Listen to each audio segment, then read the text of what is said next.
வணக்கம். இன்று ஒரு சூப்பரான 3D அனிமேஷன் கதையோட விளக்கத்தை பார்க்க போறோம். இது இயற்கையோட ஒரு அருமையான பாடம். முதல்ல ஒரு கேள்வி. உண்மையான வலிமைனா என்ன? முரட்டுத்தனமா நிக்கிறதா இல்ல சூழ்நிலைக்கு ஏத்த மாதிரி வளைஞ்சு கொடுக்கறதா? ஒரு அழகான காடு, அங்க ரொம்ப கம்பீரமான கர்வம் பிடிச்ச ஒரு பெரிய மரமும் அமைதியான சின்ன புற்களும் இருக்கு. அந்த மரத்துக்கு ரொம்ப அகம்பாவம். என்ன அசைக்க எந்த புயலாலும் முடியாதுன்னு அது ரொம்பவே ஓவரா நம்புச்சு. ஆனா அந்த புற்கள் அமைதியா காத்து வீசும்போதெல்லாம் அதுக்கேத்த மாதிரி மெதுவா வளைஞ்சு கொடுத்து ரொம்ப பணிவா நடந்துக்குச்சு.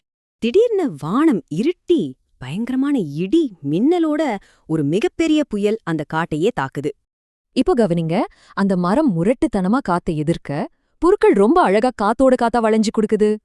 தன்னோட பலத்தை மட்டுமே நம்புன அந்த மரம் நான் வளைந்து கொடுக்க மாட்டேன்னு ரொம்ப பிடிவாதமா நிக்குது. ஆனா காத்தோட வேகம் தாங்காம படார்னு ஒரு பெரிய சத்தத்தோட அந்த மரம் இரண்டா முறிஞ்சு கீழே விழுந்துடுச்சு. புயல் நின்னதும் பார்த்தா அந்த பணிவான சின்ன புற்கள் எந்த பாதிப்பும் இல்லாம திரும்பவும் அழகா எழுந்து நிக்குது. இதிலிருந்து என்ன தெரியுது? வெறும் முரட்டு பலம் பத்தாது, நம்மள காப்பாத்த போறதே அந்த பணிவும் அடக்கமும் தான். 2000 வருஷத்துக்கு முன்னாடியே திருவள்ளுவர் இதையே ஒரு சூப்பரான திருக்குறள் மூலமா ரொம்ப தெளிவா சொல்லியிருக்கார். அடக்கம் நம்மள புற்கள் மாதிரி உயர்த்தும், ஆனா அகம்பாவம் அந்த மரம் மாதிரி நம்மள மொத்தமா வீழ்த்திடும். சுருக்கமா சொல்லணும்னா, அகம்பாவம் அழிவை தரும், பணிவு பாதுகாக்கும், சூழ்நிலைக்கு ஏத்த மாதிரி வளைஞ்சு போறதுதான் உண்மையான புத்திசாலித்தனம்.